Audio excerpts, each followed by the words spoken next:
Can we do presents now? What do you mean presents? What are presents? What? Hurst laughs and says, yeah, Lachlan's been getting things together for everyone over the last week. Not just you all, apparently the rest of us as well.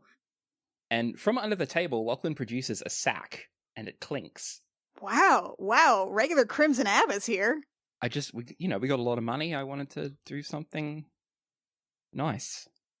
Oh, that's... Huh. Aelfgifu, Lachlan turns to you, and he pulls out a small cloth bundle, and he hands it to you. Thank you. Can I open it right now? Please.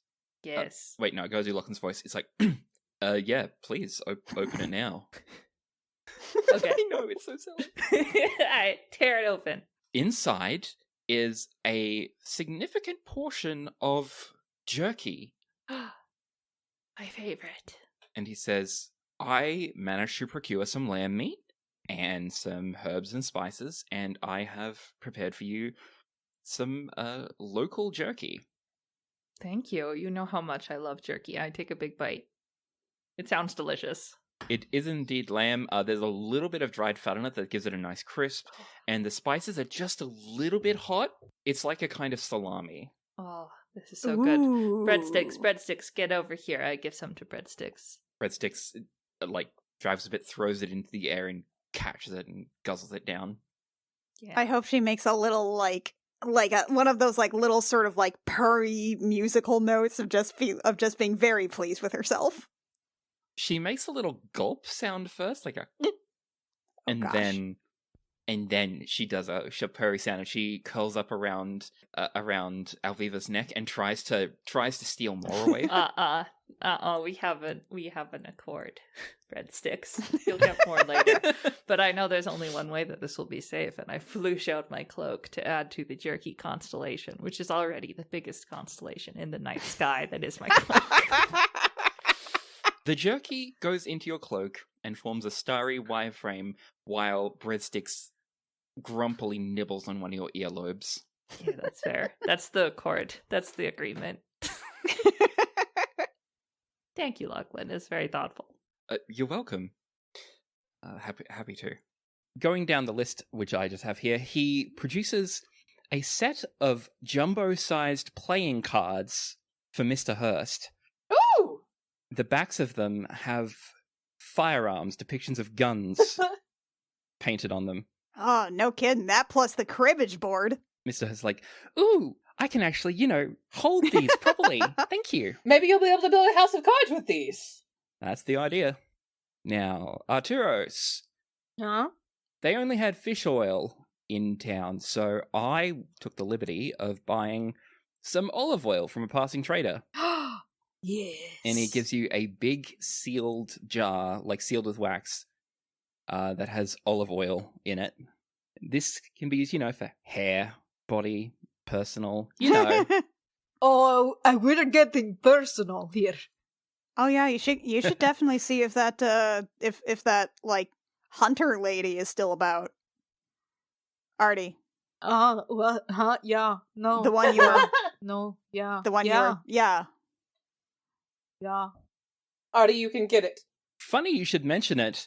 You're sitting in the outside area, and walking past is in fact the blacksmith you were interested in the other day. Oh, him too. Yeah. And you see him go into a house, and inside it you actually see the hunter lady through the door, and then the door closes behind them. So you know where they live now. Sorry, do we have anything important to do? Nope. Have fun, Artie. Go for it, bud. Okay, bye. Artie runs. He's going to use that whole bottle. So Artie, you knock on the door. You basically jump the railing down and go over to the nearby house and knock on the door. And it opens, and the rest of you see the Minotaurs look surprised for a moment, then look down, see him, and the huntress drags him inside and the door slams shut. Fade to black. Juliana just raises her glass like, good for him. Now, Lachlan reaches in the bag and says, all right, for Wynne, this is for you. And he pulls out what appears to be clearly paintbrushes, but they are soft enough when you touch them, you realize, to use for makeup. Oh! Clearly, a lot of time was spent treating the bristles to make them sufficiently soft. Lachlan, this is so nice! She says, reaching out for them and, like, picking them up and testing them. I'm gonna want to use these as soon as we get back on the ship. I'm glad. They only had paintbrushes, but I experimented a bit and found a mix of just the right solution of acid was enough to soften up the bristles. Oh, these are perfect. I'm gonna be able to, especially I can do my eyes and my contouring very well with this. I'm glad. He looks pleased, a little bit Embarrassed? Blush, not embarrassed, more like he might only have eyes for Jill, but it's still a pretty lady telling him he did a good job. So That's fair. He still wants to be called a good boy. He rummages around and pulls out a jar of a different kind of oil, this one with a more utilitarian label. And he says, "Oh, Captain, my Captain, this is for you." And it is some gun oil. Basically, it's some extra grit points in combat for her. Nice. And last of all, Jill. Wait. Jill's was at the very bottom. Wait, Sorry about that. Last of all, what about Cara and Veli? I've already given them theirs. Or rather, Cara didn't want anything. And Veli and I worked it out, but you don't want what I gave them. It's just blood and bone from the butcher. Oh yeah, no, that's great for the soil. Yeah. And Veli just gives like a little thumbs up and says, "Yeah, don't come in our room anytime soon. Lachlan made it smell nice outside, but it's not nice inside. Not Fair for enough. you fleshies." And last of all, Jill, Lachlan hands you a small wooden box. And inside that wooden box are pale fingernail-sized tablets. And he says, I know you were having trouble with your shrines in space. So this is flameless incense. You just put a tablet in water and it'll sink to the bottom. Oh.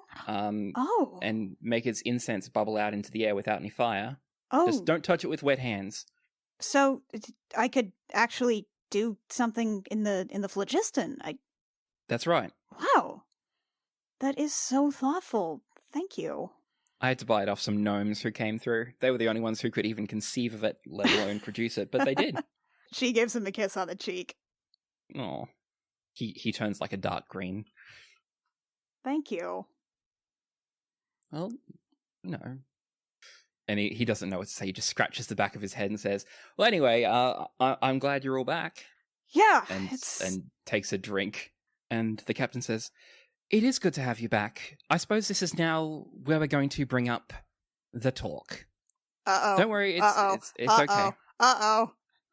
We're all No, gonna get listen. fired. We're all gonna be so fired. They're gonna ditch us here and leave us forever. Look, yeah, this No. is a I don't really goodbye think- party. We're dead.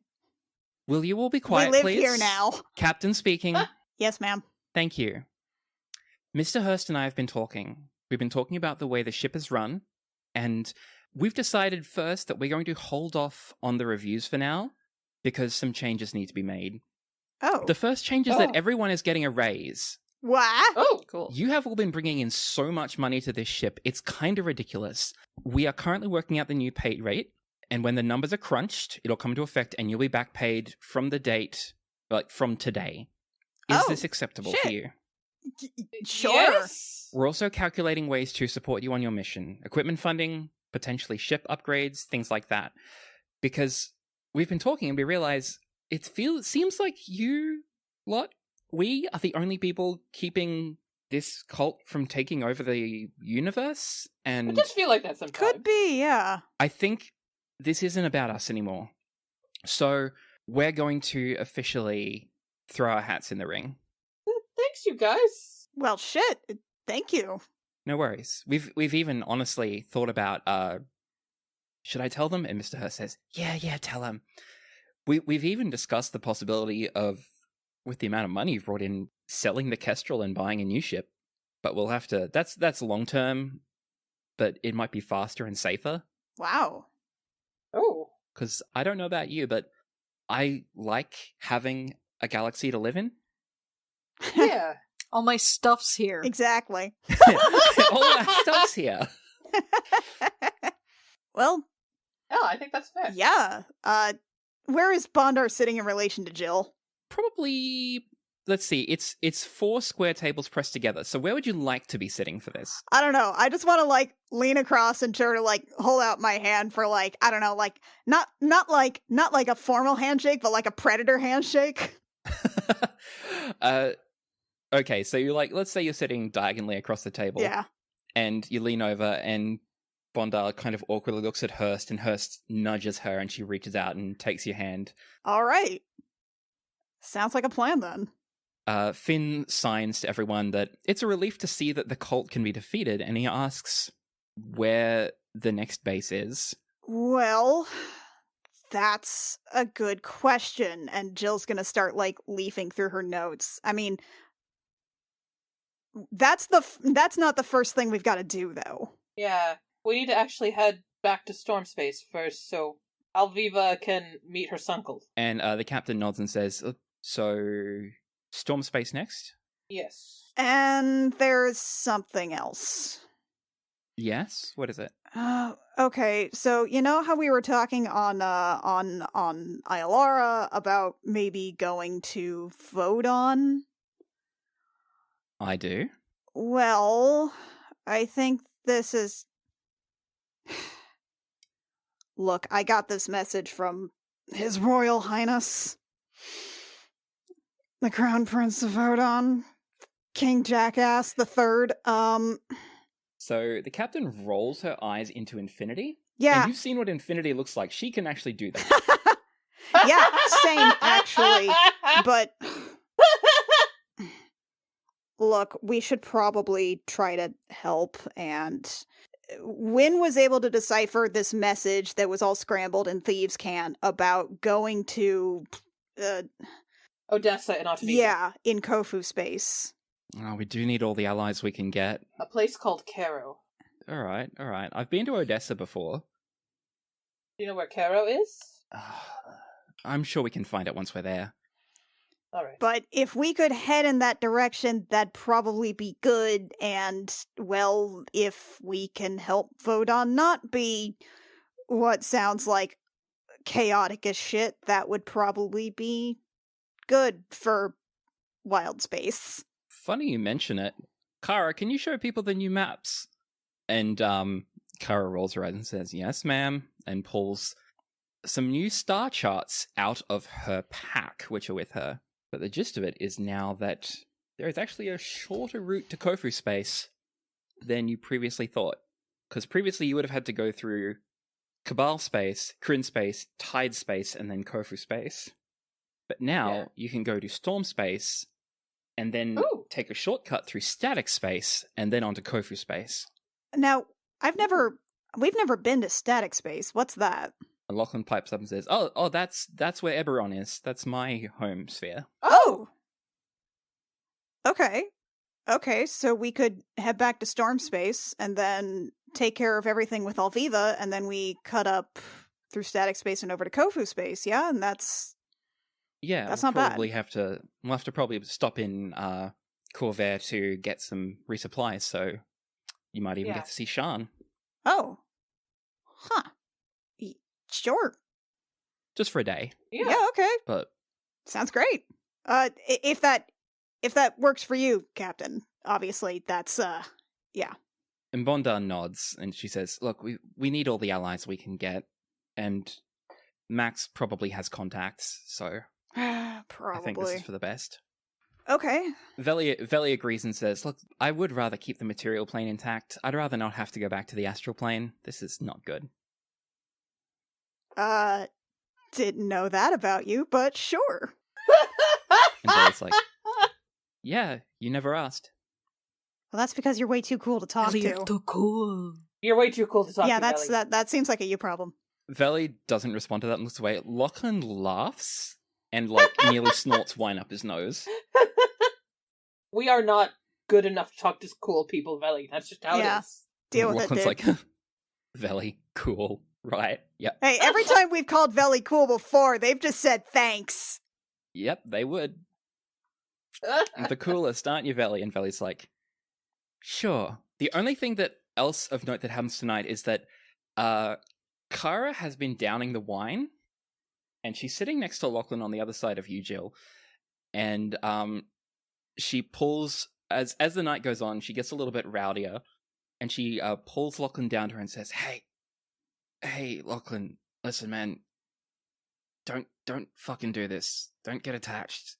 And Lachlan's like, Kara, you're drunk. Stop it. And she's like, no, man, this always happens. Fucking kick the bitch to the curb. Fucking, I know, don't do it. And the captain looks at her and sharply, like, reprimands her, and Kara shuts the fuck up. But once you all head back to the ship, Jill, you hear something you've never heard before. And that is the sound of Kara crying in her bunk. Okay, not going to bed for a while then. Just gonna let that one play out elsewhere, on the ship, in the wardroom. It's fine, there's a couch. There's a couch. Not dealing with that one. Do you want my bed? You want my bed? I don't even sleep. Yeah, that sounds great. Jillian is going to search I assume Toolbox is probably just curled up in a chair in the wardroom. She's just gonna scoop up Toolbox, open the door, and just whoop! No. Just toss the cat in there and just close the door. Also, if while Alviva's sleeping, any random books fall on your head, just toss them to the side. It happens sometimes. Yeah, can do. Oh, it smells like perfume in this. Amazing. Come morning, down at the docks, at the front of the ship, you see Artie and the Huntress and the Blacksmith. The Blacksmith is walking funny, and Artie and the Huntress are being very cute together. Hey, bud. Have a good night. Oh, yeah, for sure. I'm exhausted. Good for you. We're getting raises. I already got my raise. Okay, yeah, what? I walked into that one. That's fair. All right, get on board. I'll catch you up. Amazing. Oh, and we do need to stop by to see Coralia. Jilliana will basically just, unless everybody wants to come with, Jilliana will basically just go up and check in with her, say that we're probably going to be leaving soon. Wynn will go with, just so that Jill's not alone, but doesn't necessarily interact too much. Okay. Jill and Wynn, you head up to the temple, and Coralia is out the front, sweeping stones and leaves off the path. Hi. She sees you approach and she says, "Oh, good morning. How are you?" Way better after a night's sleep. We're gonna be heading out soon. You said you wanted to talk to us before that, though. Yes, I just wanted to thank you. After thinking about what my mother would have wanted, I have decided to invest the diamond back into the town. And try and that's great. Make this place a bit nicer. Because, it's clear that we're not up to interstellar standards of trade and such like. So I'd like to try and make things a bit better. Yeah, absolutely. I've got a few of the town elders on board, so we shouldn't have too much trouble with that. Well, is everyone willing? Good luck. Thank you. Was there something you wanted to talk with me about? She's just kind of take Crowley aside and just like, what's it mean when if Baphomet says he's interested in you? Just hypothetically. Coralia raises an eyebrow. Hypothetically speaking. It means that you need to be very, very careful. Hypothetically speaking. Hypothetically speaking. Right. Yes. Right. What if he gives you a magic item that makes a dog? Hypothetically? Coralia says, that is so out of my wheelhouse. Please be careful? Right. Don't die? Yeah, hypothetically. Yeah. Okay, cool. Thanks. Good luck with the town. Thank you. Goodness me. Yeah. Will you be okay? Nope. Bye. Bye. And she kind of awkwardly waves to you as you leave. Yeah. When? You ready to go? Let's go. Let's go. Let's go. Let's go. So I think I'm just gonna go back and get settled, probably in that little, like, sometimes I tuck myself up in the kind of the bottom of the ship. Just find a quiet little place so I can call Down by the my uncle. fees. Yeah. Down in the hold? By lawnmower. You're the ship's in water. The ship's in water, you can't be on the underside. Aw, dang it. But you can be down in the hold, and Lawnmower can have gone down there for the night if you want. Yeah, I'll hang out with lawnmower in the hold. Okay. Yeah, and I guess I'll take my little communication badge and see if I can get Sunkle on the phone. Okay. You say the command word, and you feel it kind of pulse with a little bit of energy. And about a minute passes, and then you hear a voice, and it says, hello? Aelfgifu? Hi, yes. Yes, this is Aelfgifu. Hi. Is everything okay? Well, I saw the whole universe. You should go chronological. You're calling me to tell you that you went traveling? No, like literally all of it in my head. I guess it's not too important. I don't know what's important and what's not. That's why I need you advice. How about I'll do this the other way? I'm a star heart, apparently. You hear Kieran, on the other hand, pause for a moment, and you hear him turn away from the communicator, and say, Circa! Hey, Circa! You hear a voice saying, yeah, what's up? I need you here right now. You hear a rumbling sound, and then you hear Circa's voice saying, what's happening? Oh, we're talking to Aelfgifu. Hi, Aelfgifu. Hi, Circa. How are you doing? Their voice is very chipper, and they're like, oh, I'm great. How are you? I'm okay. A lot's been happening. I was just catching Kieran up on the news. And what news is that? Well, my chest exploded in a good way, and I annihilated a scary cultist, and I think I'm a Starheart. Ta-da! There is about 30 seconds of dead silence on the other end. And then you hear whispering like, what are you gonna... No, what are you... No, what are you... But what did... But... And then you hear, fine. How about you start from the beginning and tell me everything? Okay. I summarize what we've been doing here in the cult and like that kind of thing. And everything doing with the cultists. Circa sounds very supportive. They say very nice things. They're just generally asking how you're feeling. Kieran seems a bit more concerned. And as you reach the end of your story, he says, that's a lot. I was kind of hoping that you'd tell me that the Star Wardens are all Star Hearts and that it's all connected. Is that not true? No, we're not. However, I can reach up the chain and ask for some resources. Maybe we have Starheart, have had Starheart members. Maybe we have some training on that somewhere. It's been a long time. I would appreciate that. And honestly, and like Aviva kind of like looks around the storeroom and is kind of confirming like it's just lawnmower. And it is just lawnmower. Yeah. And breadsticks, but that's it. Yeah.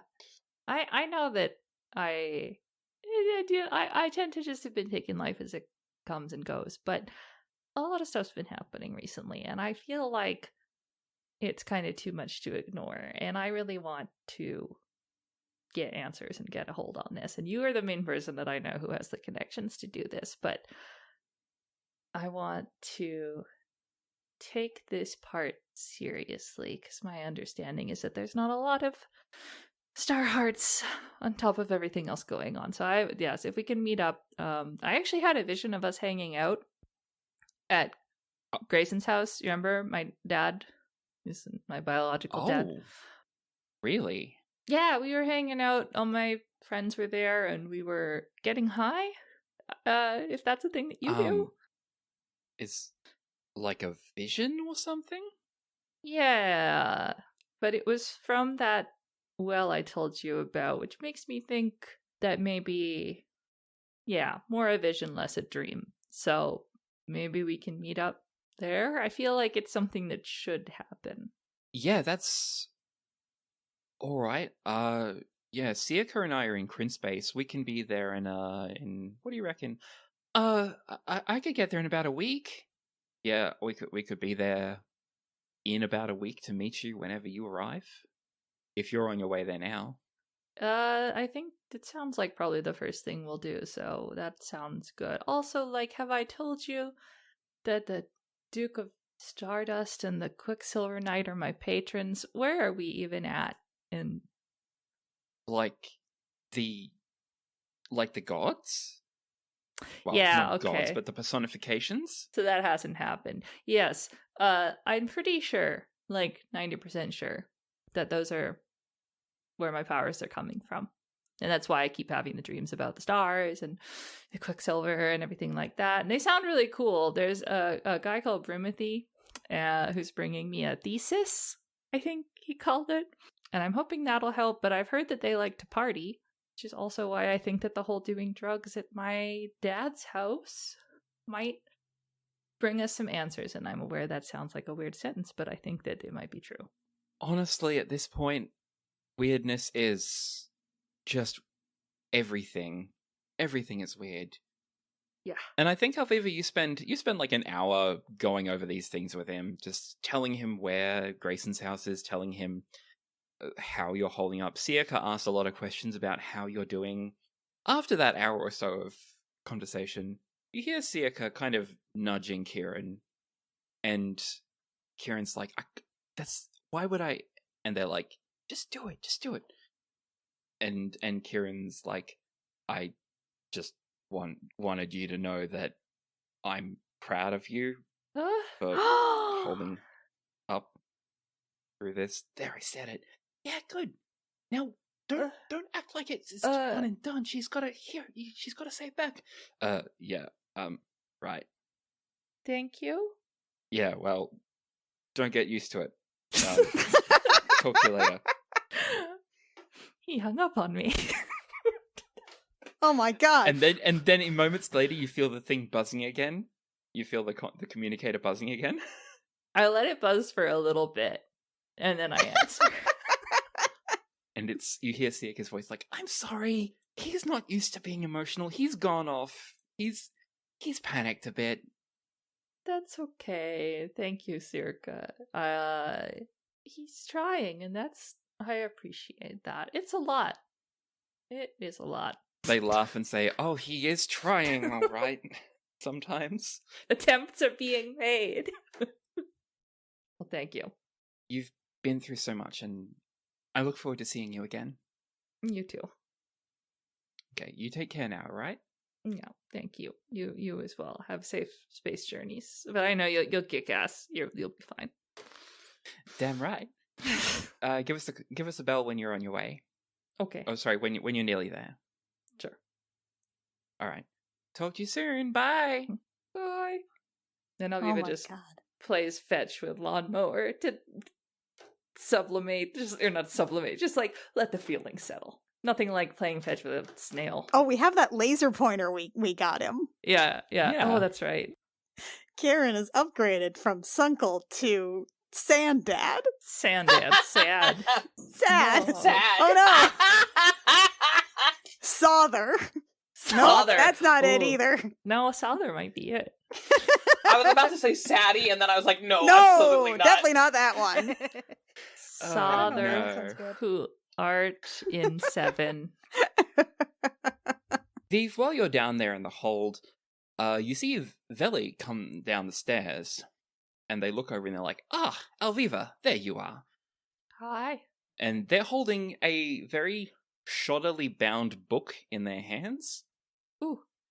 And they're like, this is for you. Someone dropped it off. Yes, not just someone.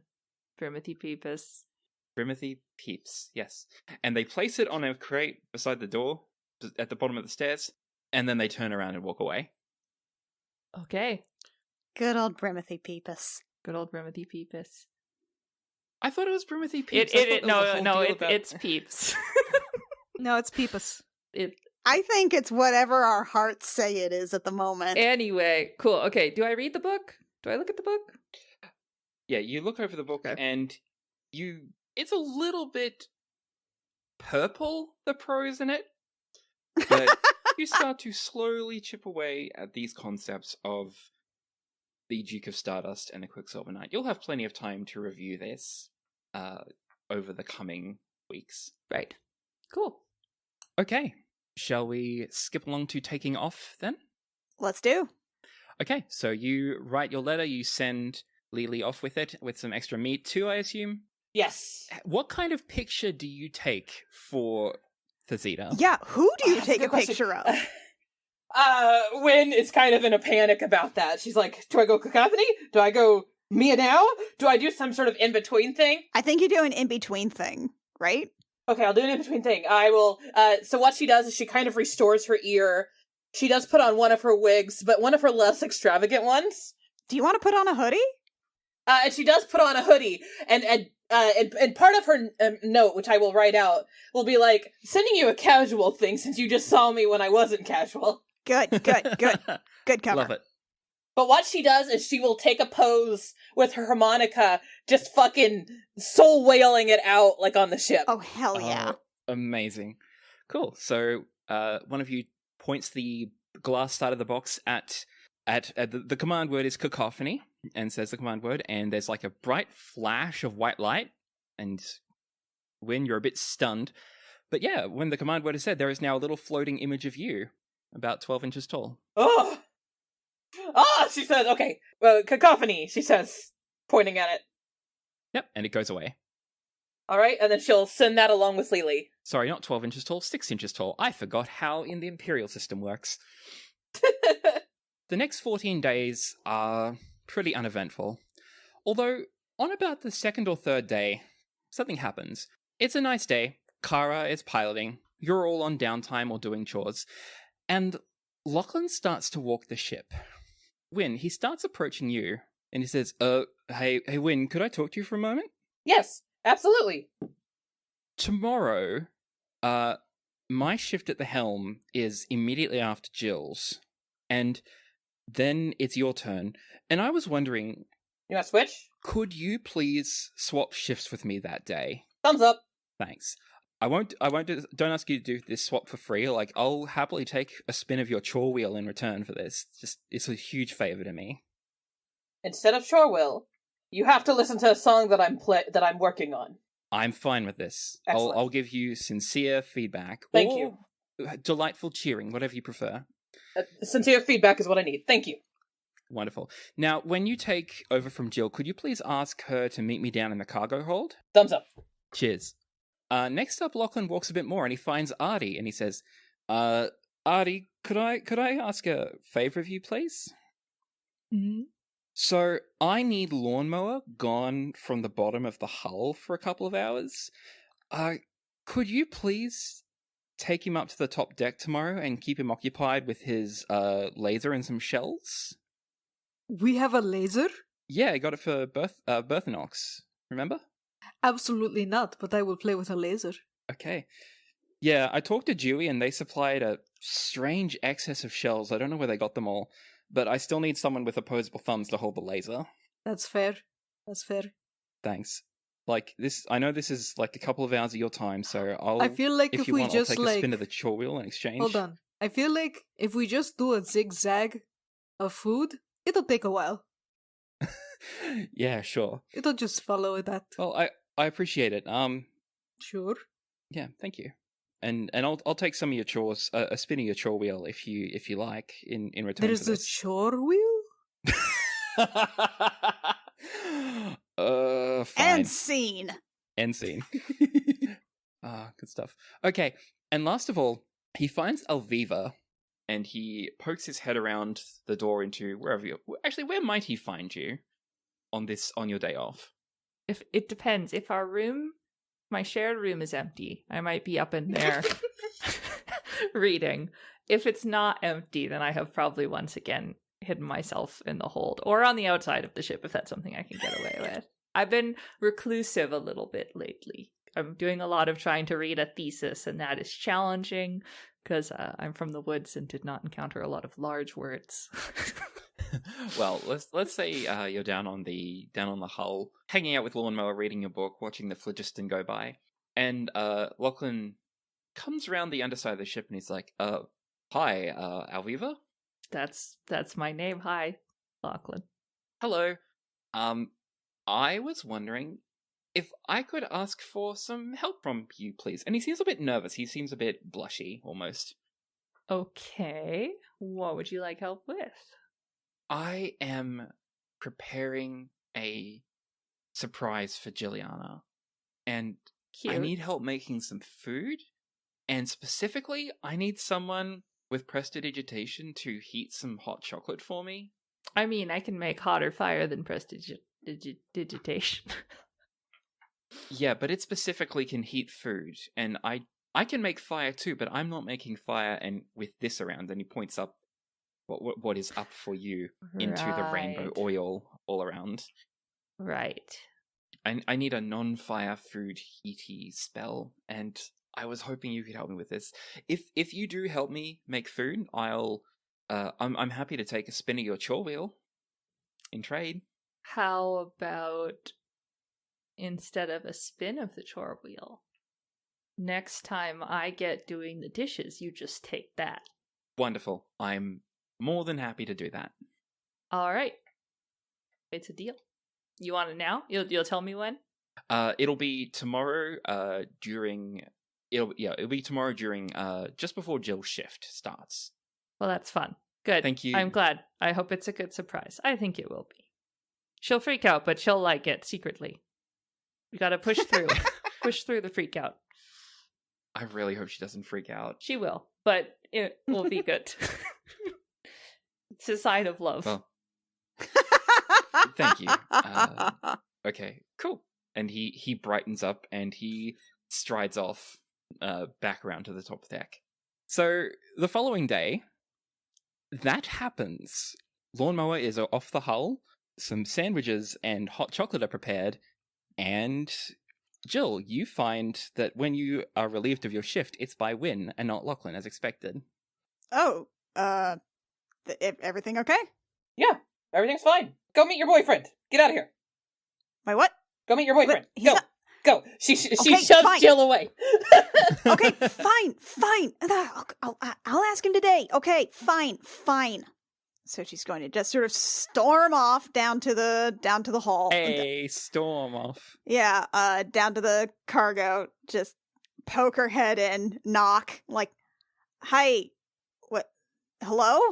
So Lachlan's in there. He's leaning against a barrel with like a checkered blanket over it, and he's like, "Oh, hi Jill, you made it." Yeah, it was a really long walk. Hi, everything okay? You were supposed to take over for me? Yeah. So this is out of the blue, I know, but Uh-huh. back on Taphos, I wanted to take you on a date, Uh-huh. but I couldn't. Wait, you did? Yeah, of course I did. Huh. But Of course you did? but course you you know, did. Lato's Of course. not gonna lie, it's kind of a shithole. What does that mean? Yes, shithole, yes. Yeah. Very small town. So I was wondering, would you like to go on a date now? In the cargo hold? On the hull? Oh, sure. Okay. Yeah, all right. Wonderful. Should we? And he pulls the checkered blanket off the top of the barrel, and from inside the barrel, he removes a picnic basket, complete with handle and No. hinged lid. No. When did we get a whole picnic basket? A What is A this? picnic basket? No. Oh no, I made this. You made it. Wow, you're crafty. Well, Jill, look around the hold we're in. You see all these baskets that all look identical that we keep our supplies in. Uh-huh. How do you think we got those baskets? Oh, yeah, no, okay, that tracks. Yeah, okay. All right, well, picnic on the hall? And she hooks a thumb over her shoulder back towards the door. Oh, Should we, no, right I now? got something better. Could you hold the basket for a second, please? Sure. And he actually goes up to the side of the the hold's wall. He starts running his hands over it, and he closes his eyes and reaches down, and he rolls up the wood like a door-shaped hole in the timber. He rolls it up like What? he's rolling up a sheet, like a tent thing. So, oh, thank goodness that worked. Yeah, come on through. You put a hole in the wall, Felly's gonna be mad. Oh no, this is completely stable. This is actually a projection of my wild shape. What? Yeah, come on through. Okay, yeah, no, then she just straight up just walks up, looks, and just starts examining the door, the liminal space. Wait, what do you mean it's an expansion of your wild shape? Is this a... Did you shape change the wood? Is this like a nature thing? Is this a... Is it because it remains its shape as a tree? What's... Wait, you care about Are you using... you care about magic nerd stuff? Oh, You interested in this? sorry, No, don't apologize. Listen, look, this only lasts a minute, so, and he kind of jumps on through and, David Bowie's over the edge until he's upright. Look, this only lasts a minute, but I can tell you all about it later if you want. Oh, yeah, sure, okay. Yeah, okay, good. And he crouches down and holds out his hand to her, and it's strange, because he's, like, at 90 degrees to her right now. Yeah. But he does hold out his hand and says, "My lady?" Sir? She'll take his hand and follow him out. And he makes a gesture at the timber door thing, and it just rolls back closed and seals in place, and there are no seams. Oh, that must be some kind of morphic resonance shit. It must be. See, I thought it had to do with the relative, like, organismness of it, but because ships have living things... No, now's not the time. I'm sorry. Yeah, sure. Yeah, sorry, I'll tell you all about it later. Let's get set up. I've got the picnic blanket. Let's spread that out. We got some sandwiches. We got some hot cocoa. All the good stuff. I got some fish, some relatively fresh fish. Oh shit! Like, and you got some of the smoke. You got some of that smoked fish from Lotto too. Listen, Ooh. the hold is full of smoked fish right now. No. Yeah. Oh, that makes me so happy. Wow. Wait, where's Lawnmower? Lawnmower's up on the top deck. I asked Artie to mind him. And Wynn took my shift. Yeah. And I'm guessing this hot cocoa is... That was courtesy of Vive. I can't cast prestidigitation in the phlogiston. I can only cast a ball of fire, which is not a good way to heat drinks. No, it's not. Did you roped in all my friends on this? Well, yeah. And you made this whole picnic spread. I mean, you've even got a blanket. Well, it's worth the trouble for a date with a beautiful woman, Oh wow. Oh wow. Oh wow. Oh okay. Jill, I have to do this like right now. I have to do this right now, otherwise I'm going to completely lose my nerve and I'm just not going to do it. And I really need to do it because otherwise Jill? it's just going to be completely ridiculous and What's wrong?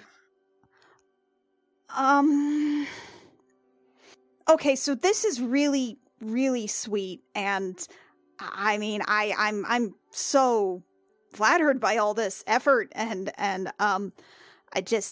but it's just, there's, before this goes really any further, I just, we need to talk about something. Oh, okay, right. I see. No, it's okay. Yeah. No, I understand. Oh, you do? Yeah. No, look, you got to talk about these things. Otherwise, you're never going to get it out in the open. Yeah, actually. Yeah. No, it's fine. I completely understand. You got to speak your truth. Yeah, and I just really needed to do this before we did like anything else. Otherwise, it was just going to be like weighing on my mind the whole time, and oh yeah, that'd be so awkward. Yeah. Wow, I'm really glad you get it. Yeah, I completely understand. Huge relief. Yeah, don't worry about it. Look, I will leave you the picnic. Huh? And you can finish it up, and I'll leave you in peace. Okay? Wait, you and what? He starts to get up. Wait. Yeah, don't worry about it. It's fine. Wait, Lachlan, hold on. And she will What? grab his wrist, like, What where are is you it? going? What just happened? I was leaving you in peace. Why? What did you think I was gonna, what did you think I wanted to talk about? What just happened? You said we need to talk. You were gonna break up with me. I was what? Weren't you gonna break up with me? Break up with you? Yeah, that's what we need to talk usually precludes, right?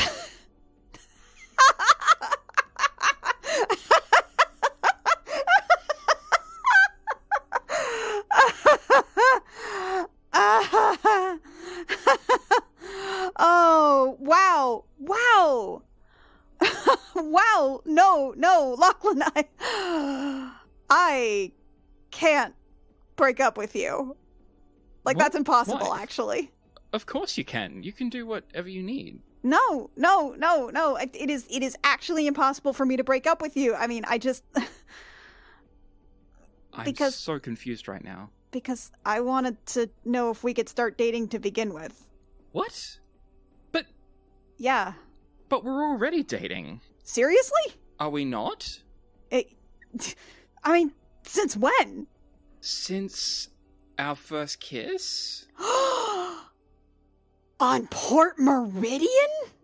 I'm so confused. That was Have- months have- ago! Yeah. It's been some Told you so, Jill!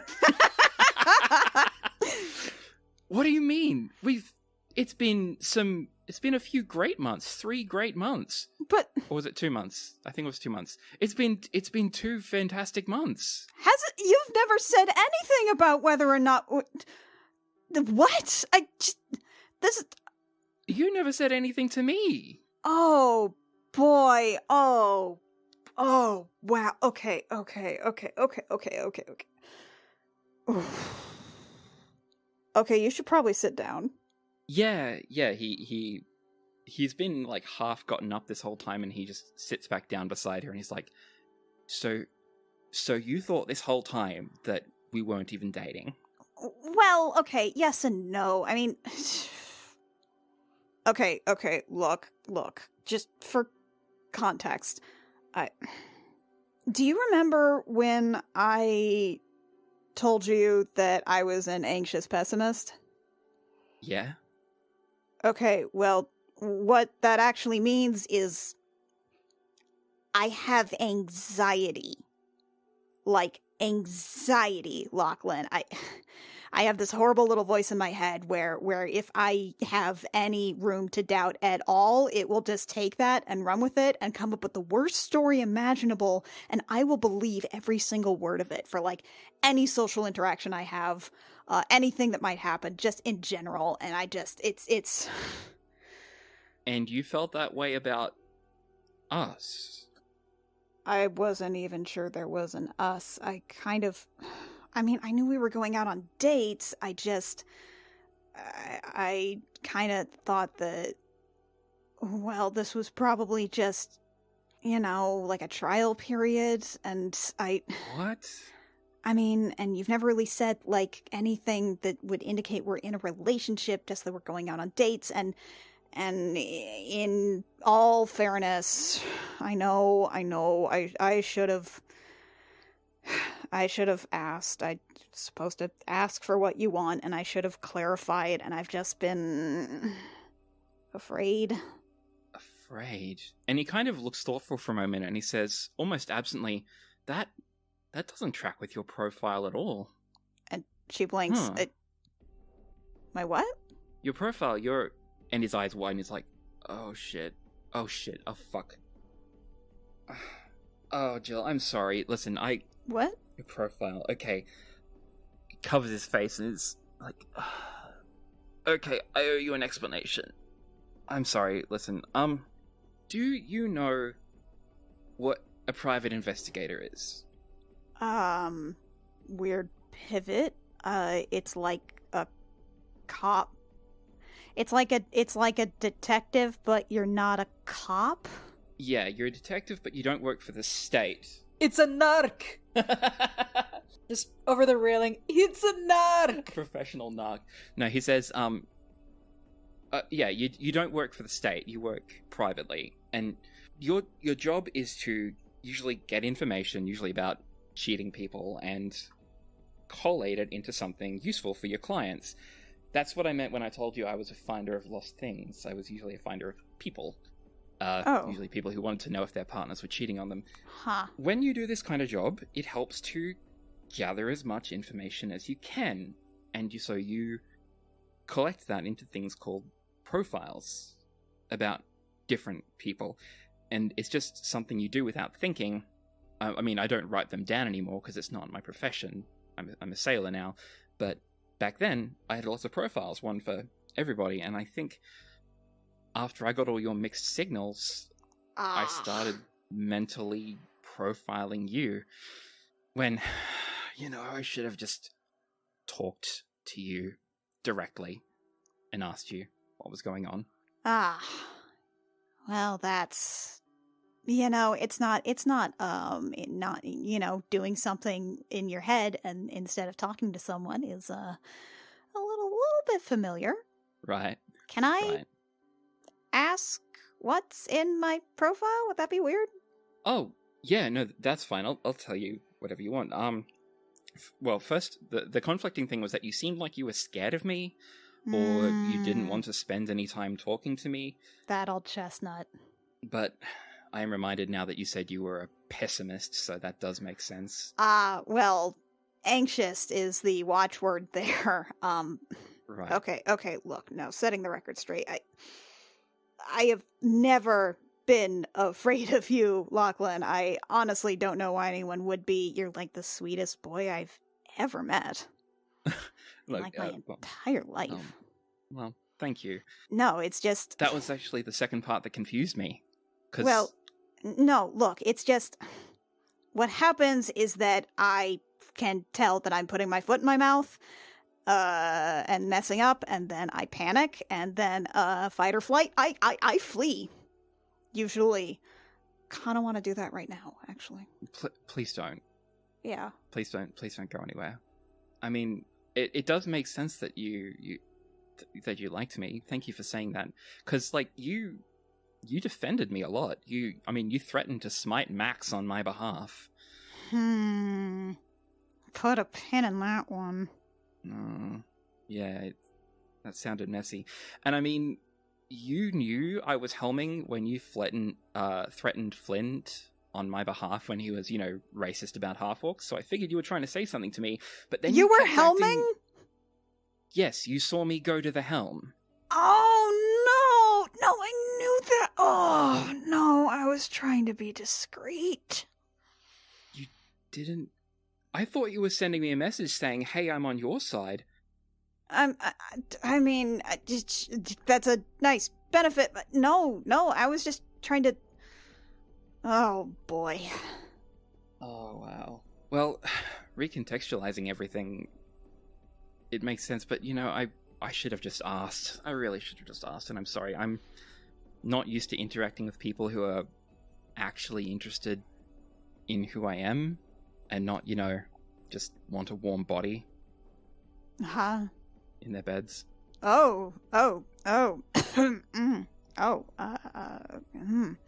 Is that, typical? Yeah, most people were usually, back in Shan, most people were usually profiles or warm bodies to me. That was about it. No one was really interested in... there's a strong pattern of people getting in my pants and then leaving. They just want to fling and then they're off. Oh. You could say they, come and go. Get out! Juliana, she blinks, she had, a sympathetic face on, and then suddenly it just turns into, a gasp, excuse me? You hear from, above, get out! They nut and bolt. No! They breed, then proceed. Whoa! Go down and skip town. Oh, Lachlan! How many of these do you have? More than you want to know. So, but really, that's what my experience has been like, and I guess, I don't know, I've never really been with anyone who's wanted to get to know me as a person. Huh. Wait, so this is this your first? Is this your first anything? I mean, this is my first third date. Well, it's my first third date too, I guess. What? No. Nonsense. And she starts blushing. It's kind of my first anything. Like, anything. What? But that's impossible. You're like... How have you not had people begging to be with you? Begging? Yeah, you're gorgeous and assertive, What? and you care about everything so much, and you're confident about what you believe in. Like, what? Why have you not been on all of the dates? Huh? What? That's not... Huh? Oh, right. No, I'm sorry. I forgot. What? Nuns don't fuck. Okay. I'm sorry for disrespecting your religion. Okay, first of all, not a nun. What? I'm not a nun. I have never been a nun. People keep saying that. I'm not a nun. I'm a priestess. Nuns and priestesses take different vows. Just because I grew up in a convent surrounded by nuns doesn't automatically make me a nun. But when you said you were a nun... Wait, does it know? I said that like a billion months ago, Lachlan! That was a billion months ago, Lachlan. She's right. Oh my god. Okay. Also, second of all, the nuns fuck. What? Lachlan, I worship Ethla in her aspect as a mother goddess. I worship Ethla the shield mother. Nuns, like, Lachlan, what's a really surefire way to get babies, provided you bring along the proper plumbing? Oh, right. Mother goddess makes babies. Yeah. Uh-huh. Mother goddess makes babies. It's like, well, okay, now I'm even more shocked, because one, nuns fucking, there's a mental image, but now I'm really surprised. How have you not dated anyone before? I don't know, it just... You said that was your first everything. That couldn't have been your first kiss, right? She, like, purses her lips and looks away and kind of quietly nods. But you were such a good kisser. What? No, I wasn't. No. What are you talking about? I caught my lip on your tusk like 3 times. It was really embarrassing. That wasn't deliberate? Was it supposed to be? Should have been. I thought you'd kissed orcs before. The base of our tusks is very sensitive. Oh.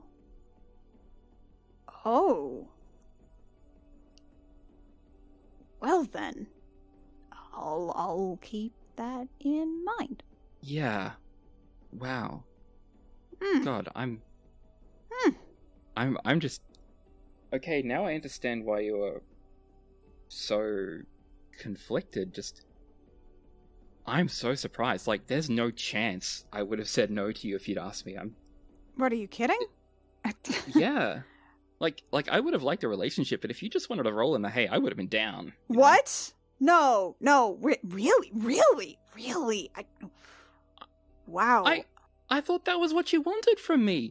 I mean, like, Tuatha said you were into me, and then even Kara said, like, her words, she wants your dick. I thought you were... Okay, Tuatha was just kind of being a bitch, because she thought that was really funny. I don't know what the fuck Kara's talking about. She doesn't know me.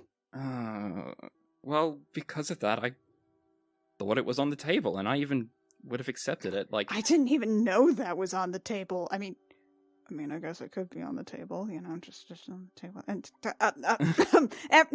anyway. Yeah, look, I'm tired of flings. I would have accepted it if it was from you. Why? Don't do that to yourself. That's shitty. Well, like I said, you're all those things. You're gorgeous and you care so much and you're assertive and stuff. But you couldn't have known that I was interested because I didn't communicate, and I'm sorry. I've kind of been, Look, you know how on Port Meridian you said that people need to ask for what they want? I've never totally known what you wanted before, like, right now. Oh shit. Yeah, I assumed you knew what you were doing, but No! yeah, if you're this inexperienced, then I would have left you drifting. You know, it's been a learning experience. I'm sorry. You're right. I said you need to ask for what you want. I didn't even hold to that. And I'm sorry. I shouldn't have assumed you were experienced. I shouldn't have made a profile. I should have just talked to you. I'm sorry. Well, I mean, I also probably shouldn't have written a whole lot of really anxious journal entries about you. Oh no. Yeah. Oh, dear. Yeah. It's... Well, you know, silver lining, I had to work really hard to get a lot better at talking to my crush. Okay. Like I went a whole 5 minutes this time without fucking up and doing something drastic and making you think I wanted to do something like break up with you. So, there's that. Yay, self-improvement? I guess. Oof. Can we talk more, Jill? Yeah. I would like that a lot. Actually, you know what? Can we start? Let's start with this. She kind of squares her shoulders and looks like she's like breathing in and prepping herself. All right, he adjusts where he's sitting to like a cross-legged position, and he turns and faces her properly. Okay. Lachlan, I like you a lot, and I really have enjoyed going on dates with you and spending time with you, and I would really like it if we could do that on a more personal official level. Persistent? Sure. So would you be interested in being in a relationship with me? Yes, I want that. I want that a lot. Okay. I really want that. Great. And he like reaches out and takes her hands, and he's like, "Please." Okay. Yeah. Okay.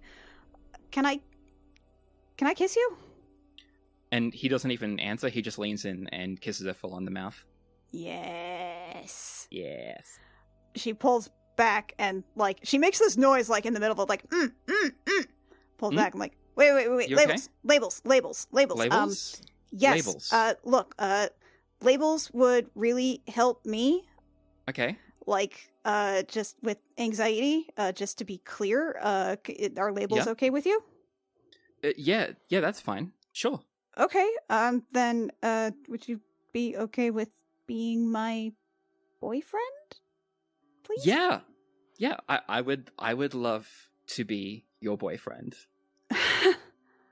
Okay. So I guess I should ask, would you like to be my girlfriend? Oh. Oh, That is a giggle. Oh, that was a giggle? Oh, I did not expect that noise to come out of my mouth. You probably shouldn't tell anyone. Let me try that again. What? Would you like to be my girlfriend? Oh, does that happen every time? Oh, does that happen every time? Oh, no. Oh my god. Oh, that's so cute. Oh, shit. Okay. So 14 days pass. You come through the portal on the edge of the crystal sphere in Easheim. And it's so weird to the three of you from here seeing your sphere again. You see your planet and it's a far-off blue ball that gets bigger and bigger. As you approach Aelfgifu, you make a quick call out to Kieran. He says that he's there. He's hanging around pretty much near where Grayson's cabin is with Siaka. The ship pretty much makes a beeline for this point. You fly over the Savage Expanse. You fly over the little town of Stormhaven, keeping high up above that people don't get too suspicious of this flying ship, you know. You know how groundlings are. You've been a groundling yourself. Rude. And as you make your way into the woods you start to fly low, and there's a whooshing sound, and Siaka actually pulls up beside the ship. Yay. Kara is flying the ship right now, and Kieran is on Siaka's back. He says, the nearest landing spot's about a mile north. I recommend the rest of you those of you who are coming, jump on. Oh, Yes. sure.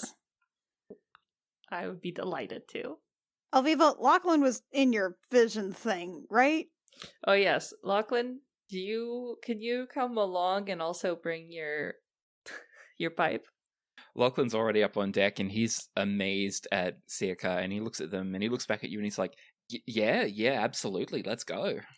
Was there anyone else in my vision there? It was you, it was Wynn, Artie, Jill, Lachlan, and Kieran. That was Okay. the 6 of you. Cool.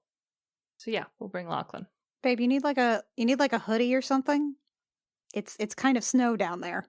Lachlan, you know what, I'd like to say Lachlan has come up on deck bundled up in some furs he got out of the hold, but he's still barefoot. Oh, babe. Okay, that's your choice. It's like, I don't like shoes. That's your choice. It's fine, we'll go inside. Uh-huh. You know, I've been barefoot in the snow before, and Grayson used to yell at me, and I have new theories as to why it was fine. Yeah, you can generate your own heat, apparently. Apparently. You all mount up onto Siaka, and they peel away from the ship and start to fly down towards Grayson's house. The ship turns and flies off to find a landing spot, the one about a mile to the north. Aelfgifu, coming down over the cabin, it's so weird seeing this all from the sky, because you've seen it before from the Wells view, so this actually seems too narrow, almost. This massive bird's eye view feels restricting. Siaka comes on down and glides and lands near the cabin. They kick up snow all over the place, and then they lower their tail down so you can all climb off. Thank you. And they say, well, you all have a good time doing whatever it is you people do. I'm gonna have a nap. Yeah, I would invite you in, but you are a little bit too big to fit in this house. I could maybe wear that house as a hat. Yeah. Yeah, it's good to see you again. Yeah, it's good to see you again. Yes, it is. Have you been taking care of my girl? Yes. Is that me? Jill will give her a bit of a noogie. Yeah, I mean, when she lets us. Ah. Siaka does something a little strange. They wrap around a nearby tree, and they curl up it like a snake climbing a tree, and they are Ooh. huge. They're as thick as its trunk. And then they just kind of drape their head over a large high up branch, and they close their eyes. Oh, Neat. that's cool. Oh, should we go pay our respects to Grayson? Yes. Yes, that is what I'd like to do first, and then I want to check in on the house. So you're in a clearing about, I don't know, 100 meters away from the, what's that in feet? About 300 feet away from the house. There's not far to walk now. Yeah, walk over to, Grayson's little redug grave. I guess not redug. We buried him for the first time because he was just lying in the Yeah. house. He was just in bed. Actually, how does Artie handle the snow? The ocean is cold. That's true. The deeper you get, the colder it is. So he's fine. Fair enough. Yeah, you emerge from through the tree line into the clearing. The snow is lying all around, thick and clean. It's very quiet. There are no forest creatures to be heard, just the wind and the trees. Aelfgifu, you remember seeing this every year. The house, the snow, the silence. For one heart-stopping moment, you feel like Grayson is just about to burst out of that front door and scold you for going off without your shoes again. Oh no. Yeah. You thought it was always because he was a grumpy old man and you were just a spry young thing, but as you said, you think you have a better idea now. Take off my shoes for old time's sake. It's cold, but it's not as cold as it should be. Yeah. His grave isn't visible right now. Off to the side near the house, all you see poking through the snow is the rock that Artie placed there when you buried him. The snow covers everything. But no, that's not all there is. Something is a bit abnormal. You see something growing out of the snow by the rock. Okay. I take a better look. As you approach, you realize that it's a plant. And most plants shouldn't grow out of the snow, not normal plants, but here we are. And it doesn't look like the apple you planted there either, because that makes sense, it's only been a couple of months. No, this plant it's a cluster of small silvery leaves at the base. It's a bundle of these leaves about as large as, I don't know, 2 clenched fists. And from that sprouts this long, spindly stem, about a foot long. And at the tip of that stem is a small sphere, about the size of an acorn. A breeze rustles the leaves of the trees around you, and in that breeze the plant sways, and you hear a faint rattling, suggesting that the bulb at the end is a seed pod of some kind. Have I ever seen a plant like this before? No. I won't even make you roll. I'll say you've never seen anything like this before. On closer inspection, the leaves are kind of broad and flat, like a dicot's, but with these large lobes. But they're streaked with platinum, as if someone spilled paint over them. But do you touch the streaks? Yeah, sure. They don't come off. It's not like someone's painted them. It's part of the plant. I lick it. It's slightly fuzzy, but the flesh is it's mycelic. It's like a mushroom, like a fungus. Ooh. It's not like a plant.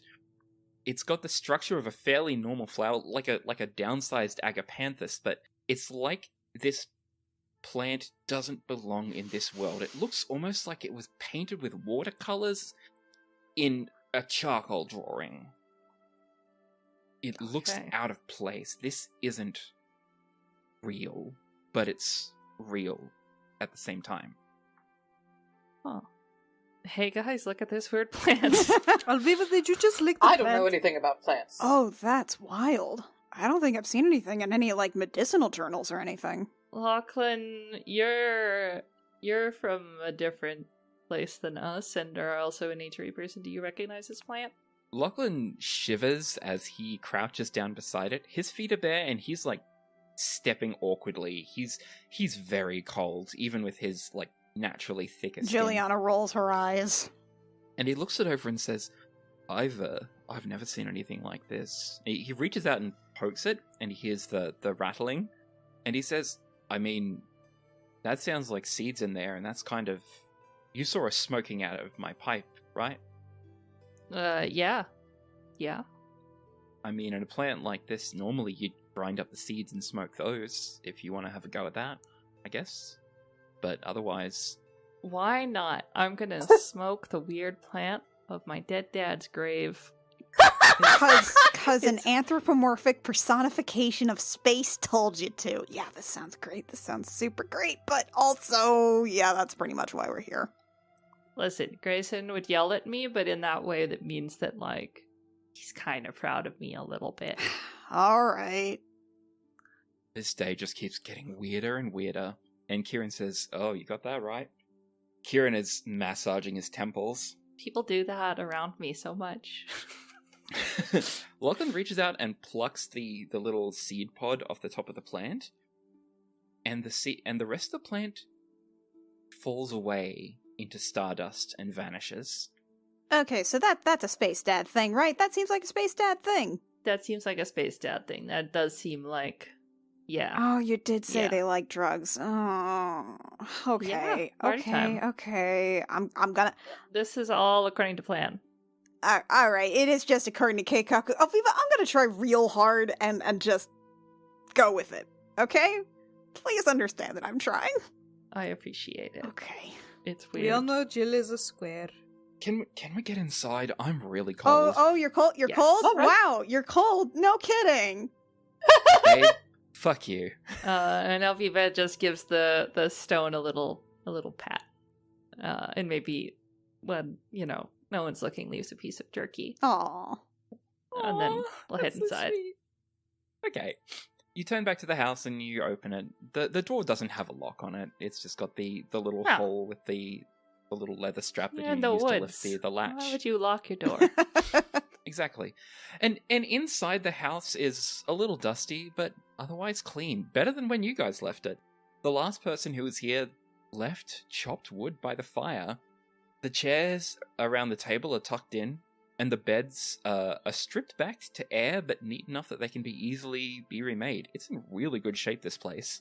Aw, So it's just kind of Oh, like a that's way nice. station now, huh?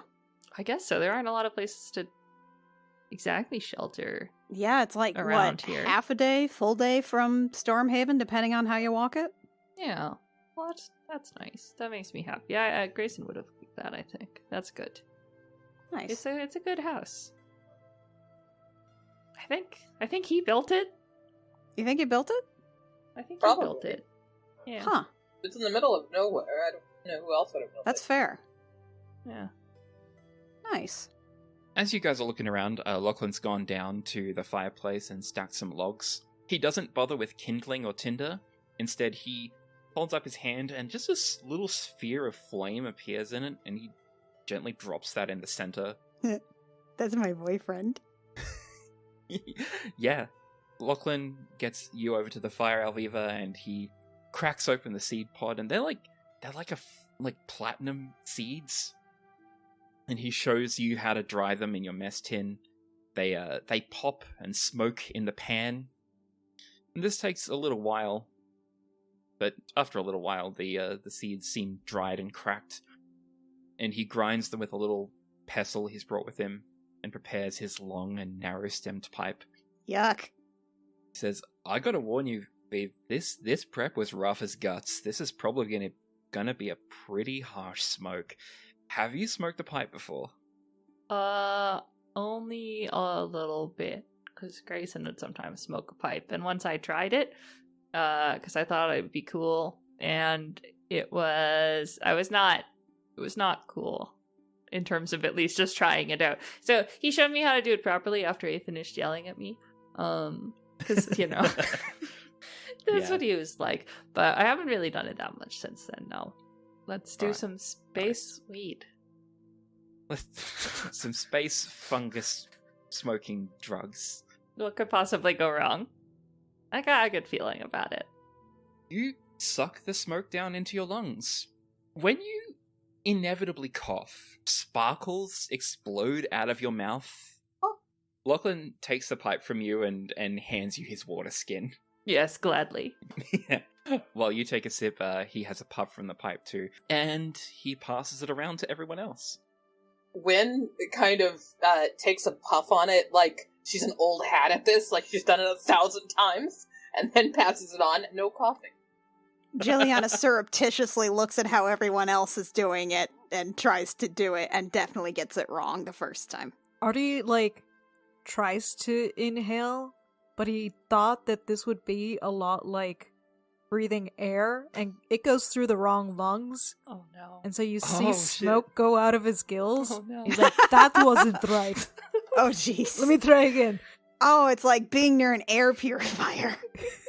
So the air is filling with these sparkles that you've breathed out, hanging in the air, and they're floating like these dust motes. Teeny tiny, except they seem to glow, not from external light, but under their own power.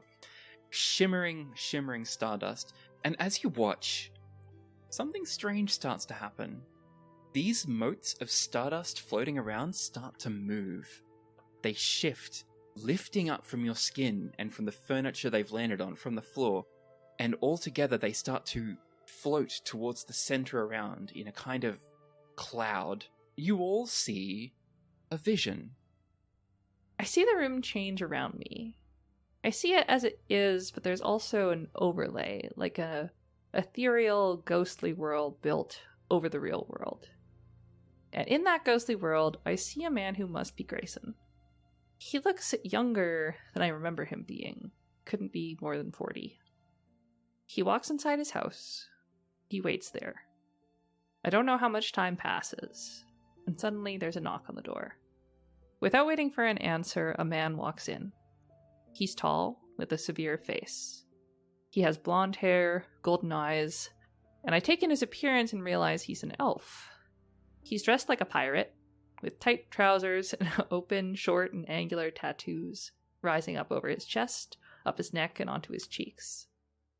There's a worn, tattered coat hiding a cutlass at his waist, and he's got a lot of rings and necklaces all over him. One of those necklaces has a pendant in the shape of a wireframe butterfly. Oh. In his arm, there is a small bundle of cloth. Grayson stands up. He looks at the elf. "Is this it?" he says. The elf nods. He says in a surprisingly friendly-sounding voice, "Afira dropped it with me about 10 hours ago. Watch out, it's feisty." He hands the bundle over to Grayson. Grayson takes it and says, "Lars, are you sure about this? Is this really what we've sunk to?" The elf nods.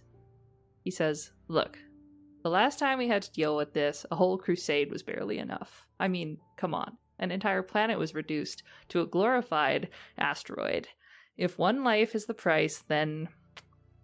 He trails off, and the room goes silent.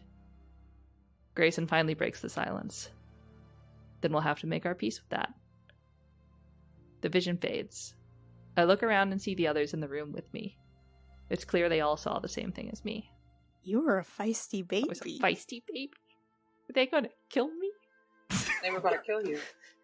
Lars. Lars. That's a Estelar Navaris. Okay. Huh. I saw myself as a baby. I guess You were a wee little baby. That's- I've seen weirder things. It was very weird to see Grayson so young and to hear his younger voice. Yeah. The years were not easy on him, and that might be kind of my fault. You were feisty.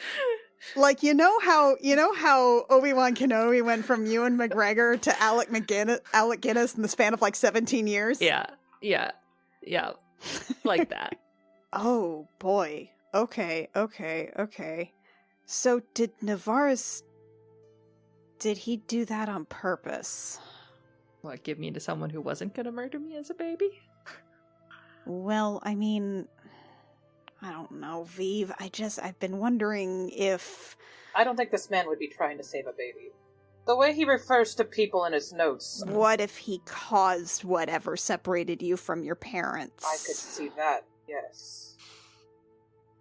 As you talk, the glowing particles in the room start to rise again, and that you feel another wave of this magic space drug-induced vision coming on.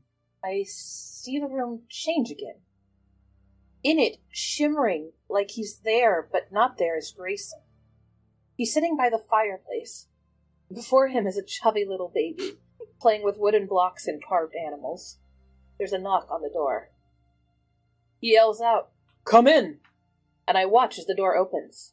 That elf walks in again. He's really bundled up, as if he just walked out of the snow.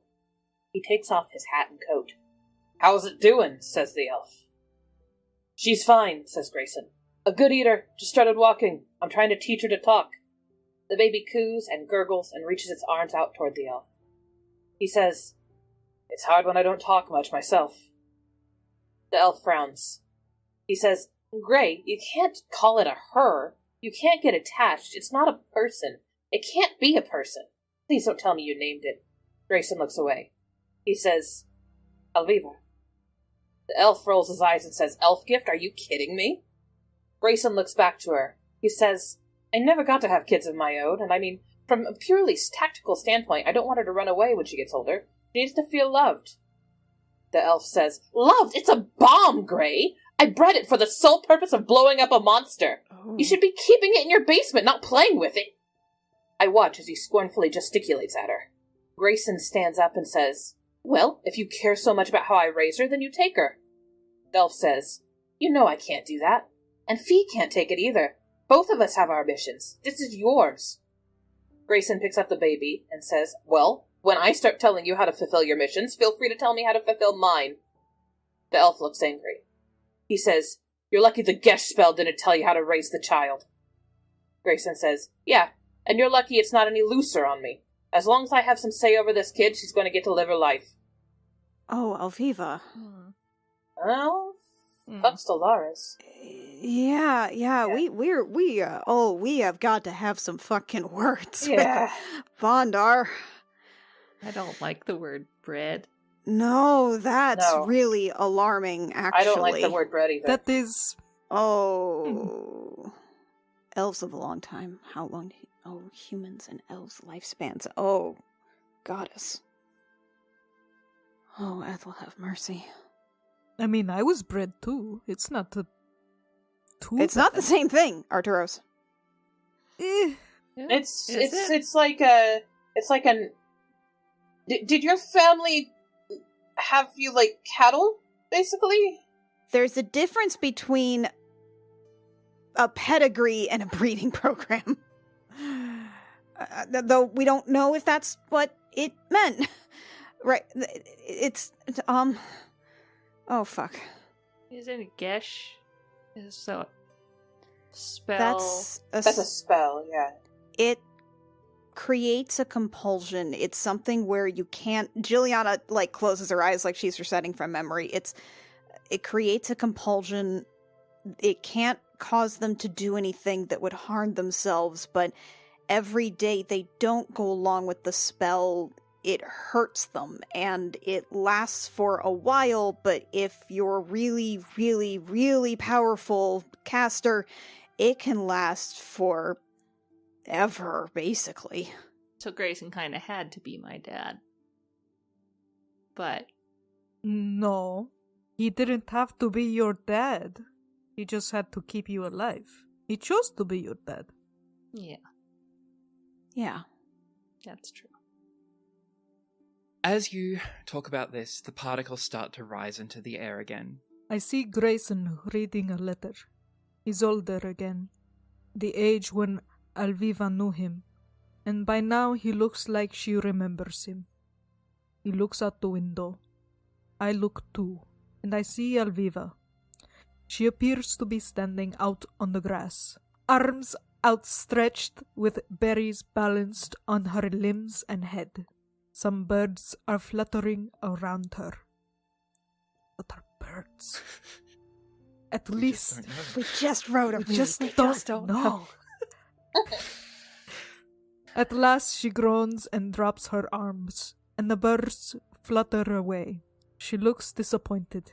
I know, somehow, that Aelfgifu remembers doing this just before Grayson sent her out to see the world.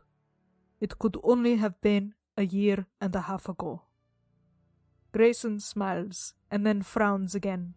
As he looks back to the letter, I lean in close to see. It contains only a sketch of a wireframe butterfly and the number 1. He crumples it up and throws it into the fireplace. You know, I remember when we first got on board, I was helping Captain Bondar organize some of Navarus' things, and that butterfly necklace was in there. Yeah, I remember that the butterfly was a thing. Well, Fuck. I really thought I could catch those birds. I bet you could. I mean, I could do it you now. know? I could blast them. Hey, Artie did say you're basically a space princess, so I think you just need to sing at them this time. Yeah. Aelfgifu tries her best at singing, okay? You don't need to call her out like that. What? What am I doing? I'm great at singing.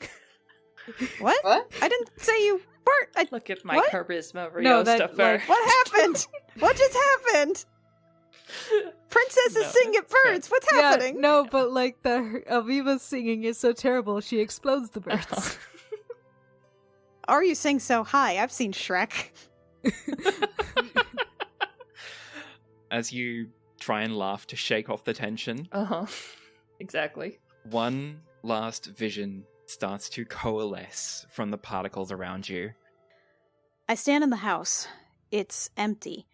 Outside, I can see that it's autumn, a little after we left Easheim. The door rattles and then slams open. I watch as Grayson stumbles into the house. Blood runs out of his ears and eyes, and he wobbles precariously. He staggers over to his bed, reaches under his mattress, and pulls out a little box. He opens it to reveal a woolen bundle, and from that he removes a small rock that I recognize as a sending stone, like the one Thazita sent Cacophony. He whispers something, and it glows yellow. Then he says out loud, "Rat to death, Spider. Estelar Navaris inbound. Savage Expanse near Stormhaven in a Shrike ship 3 hours. Don't let the captain survive." I watch as he sags onto his bed. With a deep, heaving groan, he drags himself onto it. Last of all, he chuckles, coughs, and holds the stone up to his mouth. This time, it glows blue. He wheezes out, "Fuck your Gesh, you bastard. She's not a bomb, she's my daughter.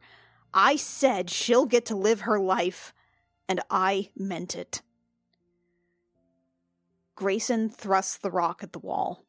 I watch as his hand seems to go through one of the planks beside his bed. Then he falls limp, and he dies. The vision fades. The last thing I see, the last thing we see, is his body in the position we found him in.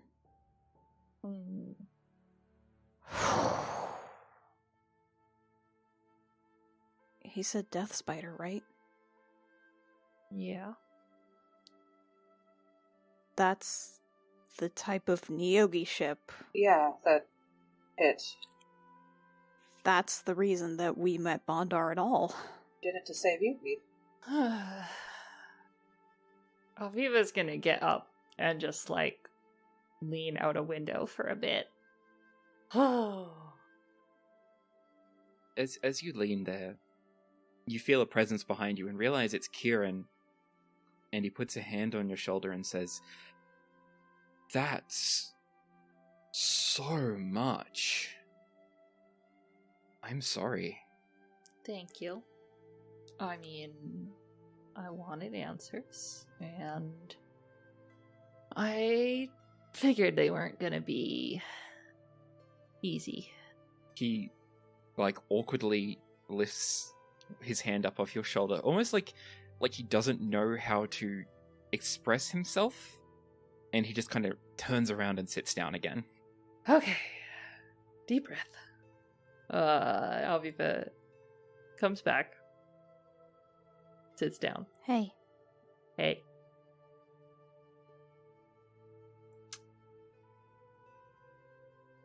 Do you want, a really big hug? Yeah. Yeah. Hug pile. Hug pile. I already use a strength. Wynn goes to drape over Viv. Even Lachlan gets up and joins in. Kieran, I won't ask Kieran to join the hug pile. I'll... No. No. Kieran? Juliana will literally strong arm him into the hug pile. Kieran? Hug pile. Kieran hover hands his way into the hug pile until Lachlan grabs his hands and puts them down on and forces him to hug properly. I'm sorry. At this poor man who is not used to physical contact. He's just gonna have to do it. He's just gonna have to do it. As you pull away from each other after the hug, Lachlan says, "So did he just stick his hand inside the plank of the wall?" Yeah, so it should be over there. Yep. I'll go over and just stick my hand in it. It's that kind of night.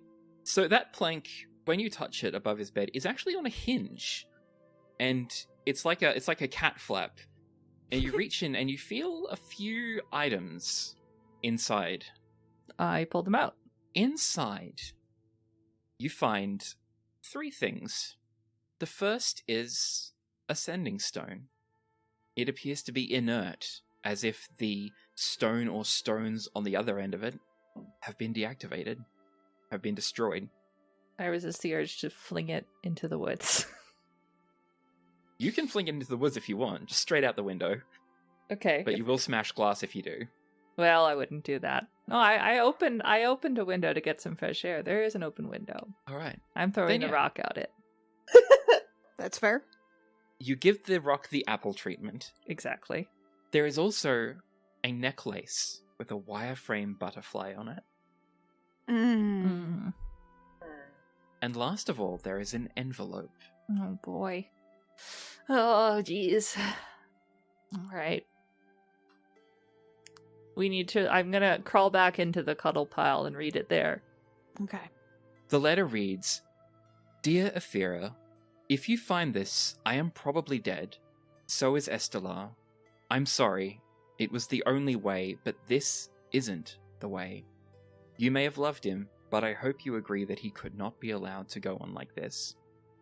I believe that the key might be somewhere in old Vidoni space. Before your masters got her, Nira told me she's heard about another way in, getting around the weird through a planar portal. You'll have to look for more intel in Vidonica space. This has to lead to something big.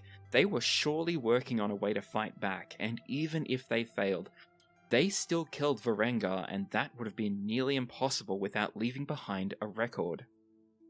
Find a planewalker, see if they can help you get through. I hope you find out something to make this horrible, horrible mistake right again. And if you find Aelfgifu, please tell her to wear her damn shoes. We can't have her figuring it out. I await the day when we see each other again. Grayson. Varengar. Oh, what the fuck? What does it say? Aelfgifu read that aloud. You all heard it. Yeah, I'll read it aloud. Okay. And then I pass the note around. I'm like, it's got a lot of names in it, and I'm bad with names. Here, Jill will hold on to it for a minute and make some quick notes in her journal. I'm probably gonna want to copy that down later. Oh wow, holy fuck. Okay, but Varengar, that's the leader of the cult. That's the name that Baphomet gave me now. So that's interesting that Varengar's dead. Whatever they are. You know what? That's not important right now. I mean, there's been a lot of undead. You don't know if they're actually dead or That's a like, good point. fair. they came back. They could have gotten better. Oh, find a planewalker. I don't know what that I don't either, is. but Vodonica and Vodani space are both the places we need to go anyway. Yeah, okay. What's the weird? I'm surprised that's not spelled with a Y, honestly. I don't even know what Vodonica space... Oh, goddess. Aphira is that person that gave him info on Iolara, right? I think so, yes. Well, I guess we need to find her then. Yeah, we also need to find her, yes. He was going to try to entrust Aelfgifu to her or something, so maybe she's not terrible, so that's cool. Yeah, had we heard this name, Aphira, before? It's just briefly, when Max decoded all of those bits about cult activity, he mentioned for Iolara, the lizard vocatry, that Aphira had told him that there was undead ship activity in the area, and that was at least, goddess, maybe about 8-10 months ago now, but that's the only time, and I think when you decoded some stuff that suggested that he Yes. liked Aphira? Yes. That he was interested in her romantically. Or that at the very least he didn't treat her the same way he did everybody else's tools. Yes, he actually treated her as like a person. Which seems increasingly rare. What a douchebag. Yeah. Bastard man. Glad he's dead. Ugh, I hope he rots in whatever hell he lives in. It's wild that it seems like Grayson's sending stone connected to the Nyogi. Is that not one of the weirder details here? I don't know much about sending stones, but I think they can link up to multiple other sending stones, but it's definitely weird that he apparently, I don't know, contracted out some Nyogi to go... I mean, I'm thankful. Kill 'cause Navaris? It sounds like I'd be dead otherwise. Totally. Yeah. But it's also a weird thing for all of us to be thankful for, too. that was a really horrible time, and Finn almost got ate by a life jammer. Also, they're the ones, the life jammers, that they like to take a star heart to suck the life forever. So, strange bedfellows is, I believe, the expression. Definitely. He may have just been hoping they wouldn't find you because they'd be too busy going after Solaris. Yeah. How you doing, Vive? It's a lot, but Yeah? it's a relief in a way. How so? Because there's a lot I don't have to wonder about anymore, you know? Yeah. I'd rather know and be able to take it into my own hands, you know? Yeah. You know, I don't know if this is going to be useful, but I don't know. Seeing him over there on the bed in the vision, it made me kind of think about the last time we talked to him and how we could have asked some way more specific questions if we had any idea what the fuck we were missing. Wow. But, what I mean is, he said he wanted you to be happy. Yeah. And I think that's important. Yeah, I always figured that he gave up a lot for me, but in the way of, you know, giving me the good parts of the rabbit. Right. And just, you know, years of his life. But there are new levels of realizing what he did for me. And that's a lot, and it's also, I don't know. He really was my dad. He definitely was. Lachlan stands up and approaches you, Aelfgifu, and he crouches down beside you, and he puts a hand on your arm and says, "Listen, that was fucked. Do you want some real drugs, not magic space bullshit?" Yes. You know what I was just thinking, is that there's a lot to unpack, and we're gonna have to sit with it. But this feels like a funeral, and that's not right. It should be a wake. So, let's turn this into a wake. I've got some good shit in here. Excellent. Oh, got us. And that's why you decided he came along. Yep. You all wake up in the morning, tired and a little bit groggy, tiny bit hungover, a bit seedy, but overall, you're not too depressed. You've celebrated Grayson. You said goodbye to him before, and now you're celebrating him. And we're celebrating Aelfgifu. Yeah! Exactly. I think Aelfgifu's alive. Yeah, Aelfgifu's alive, and that's great. Love to be alive. I think that all-time favorite pastime. Yeah, exactly.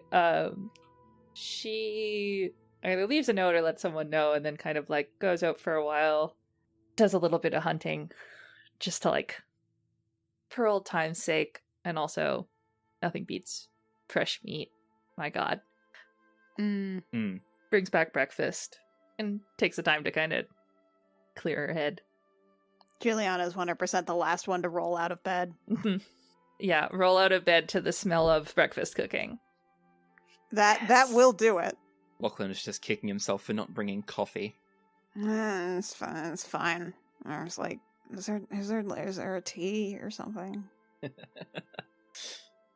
Unfortunately, the cupboards in the house seem to be bare of supplies, even dry goods. There might be something like a like Labrador.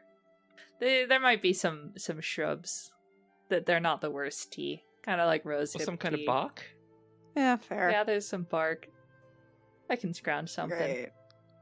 Okay, bark tea. Yay. After you've had breakfast, Kieran goes outside and has a little chat with Siaka, who's come down. Siaka offers you words of comfort, Beav, but they do say, we do need to get going. The portals are going to be shifting soon, so we need to get out of here. Yeah, about that. I actually have a question for you two. Yeah? What's up? If I wanted to take this seriously, the Star Warden stuff. I know that the Starheart stuff, that's, you know, not exactly your purview, but would you be able to help me figure this out? What, like, train you? Yeah. The things that you know. Kieran looks away and is like, oh, I don't know. It's probably not a good idea. I don't care if it's a good idea. I want to know if you can do it. Are you guys within earshot of everybody else at this point? Definitely. Okay. Excuse me? I mean, the first question is just, can you? Would you be able to? Kieran opens his mouth and Siaka cuts him off and they say, we're willing to try. Well, I think that's probably a fair answer. Juliana will slam her plate and then stand up and be like, you saying she's not good enough for you? Shit. It comes out mumbled because they're standing just outside the front door and you're inside the house. Okay, then Juliana opens the window. Well, now I'm in trouble. Okay, you... It's not that she's not good enough for you, Kieran says. It's just that I don't want to... And Siaka bumps him with their head and says, he's just afraid that he might ruin her life. That's all. No big deal. Hey, fuck you! Fuck you, buddy! Aelfgifu's great! And Siaka turns to you, Jill, and says, but are you okay with your friend leaving? Yeah, I'm going to ask them about that. I did this. I figured I should ask if it was possible before I broke the news. So please give me a moment to go let my friends yell at me lovingly. Can you hold on for just a while longer? That's fine. Great. Okay. And Aelfgifu will half sheepishly kind of, brace herself and come inside to the table. You're what? I'm sorry, Jill. I meant to bring it up properly. What? Listen. While You I don't necessarily want you to go, I understand that you might... you want to leave. I don't want to leave, but I was thinking, even on the way here, about, you remember when we went to the crystal place and we had to be confronted with our fears and our worries, and I had to accept that I am moving forward into my destiny willingly instead of just being a kid and letting things happen and pretending that it's all a big joke. And what I've learned more and more is that a lot of people have done a lot and given up a lot and died to keep me safe and to give me the chance to do something with my life. That's what Grayson wanted, right? And I want to honor that and to really find out what I can do and what I can be, more than just, a bomb or someone who's just along for the ride. And I've learned so much with you all and on our adventures, and it turns out people are nice sometimes, and it's fun to have friends, and I want that, but I think that to really push it and to learn what the hell my destiny is, that I need to take a different path for a while. Oh, Aelfgifu. I'm sorry. No, don't apologize. That's not something to apologize for.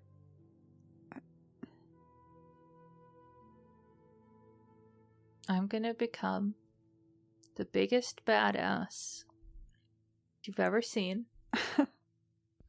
And You absolutely are. I'm going to come back. And we're gonna blow up a big worm with the power of a disco ball sun heart. Or something. I don't know the specifics. The power of friendship, probably. Yeah. But more importantly, the power of blasting things with incredibly powerful magic and friendship. That is my favorite problem-solving method. Yeah. No, sorry, I want to ask if you're gonna be okay, but no, obviously you're gonna be okay. You're gonna be amazing.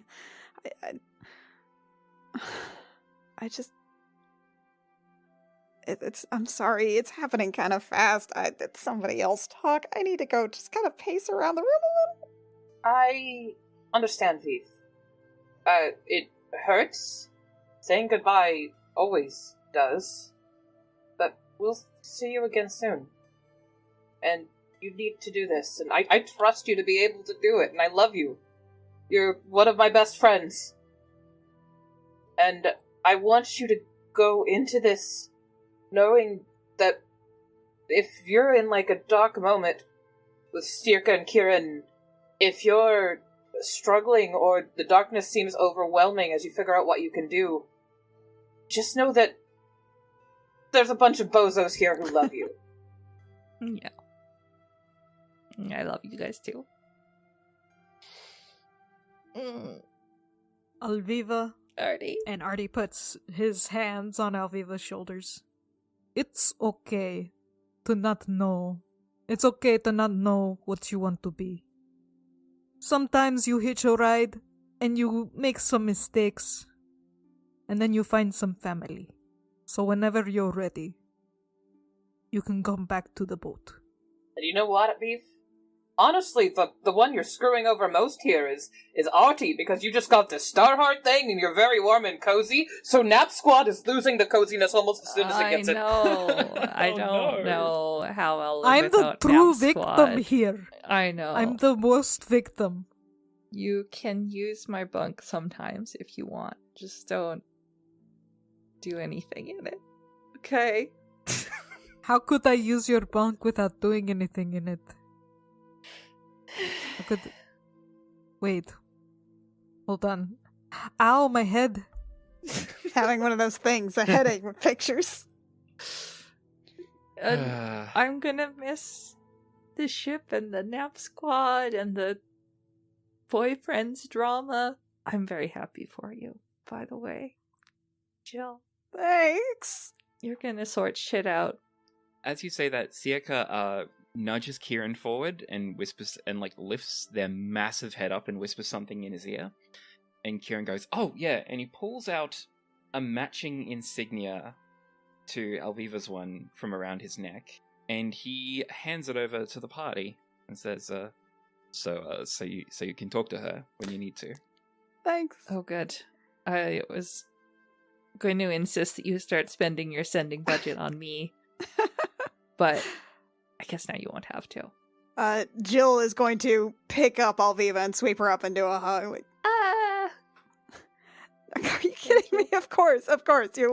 You'll be my last spent sending, and whatever the fuck. Okay, you are like my little sister. Just take care of yourself out there, okay? I can't fucking heal you, so you're just gonna have to get really, really good at dodging shit. Listen, you know that I do not get any closer to things that want to hurt me than I have to. And Right. I promise I will only continue to blast things from far, far away. Just try not to blow yourself up in the phlogiston, you little nerd. I learned my lesson once. Oh, I'm gonna have to find someone new to yell at me. You little pyromaniac. It's fine. I think Karen can probably be induced to dad yell at you.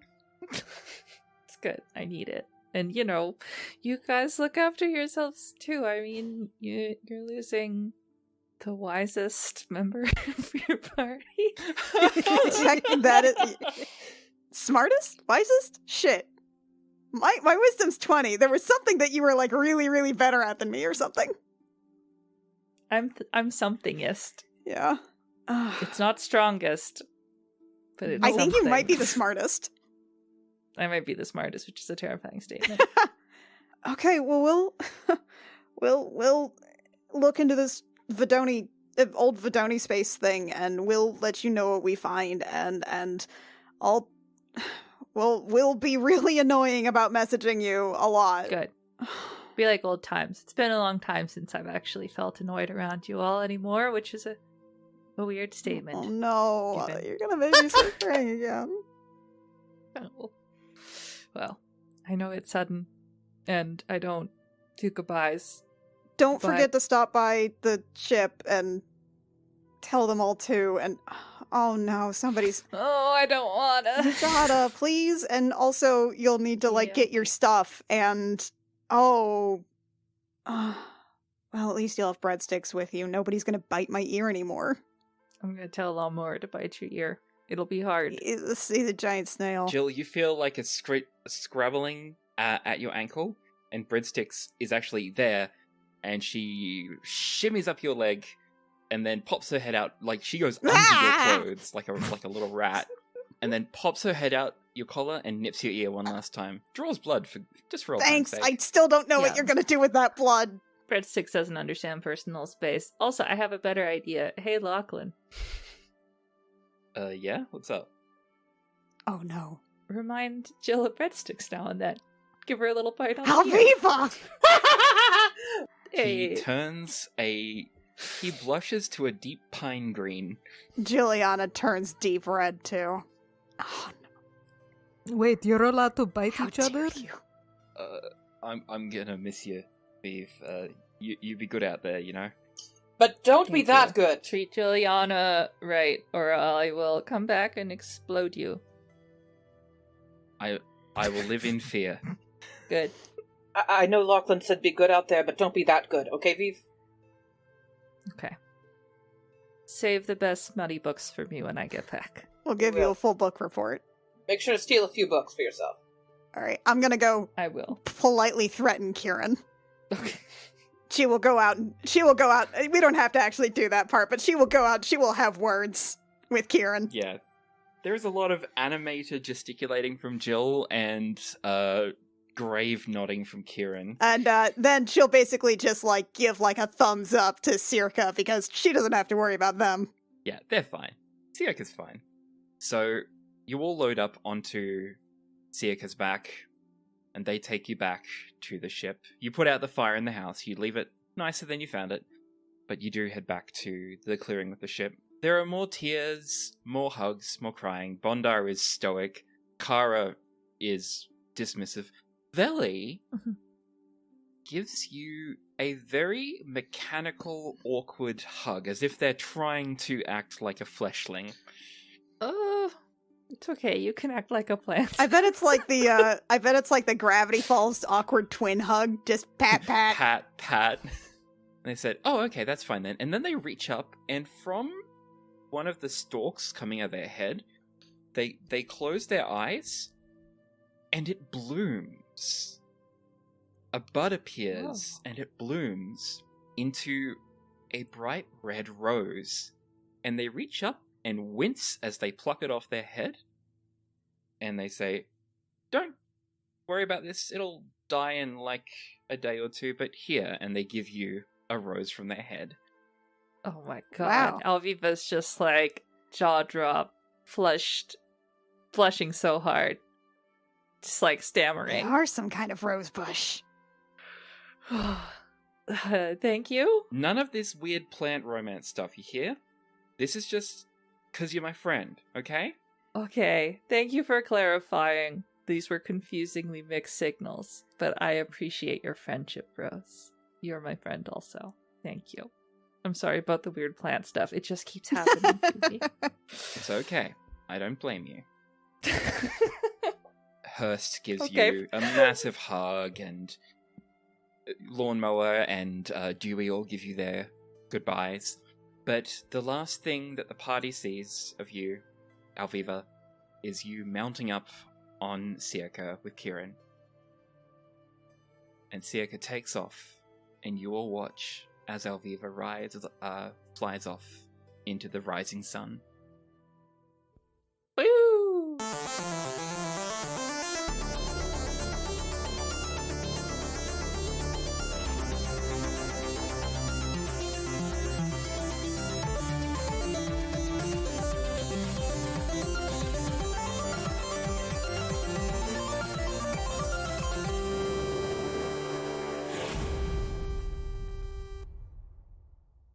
Gem Jammer is performed by Annie Creighton, Anna Emmeline, Rio Rios, Mackenzie Weaver, and for one last time, Alexi Peppers.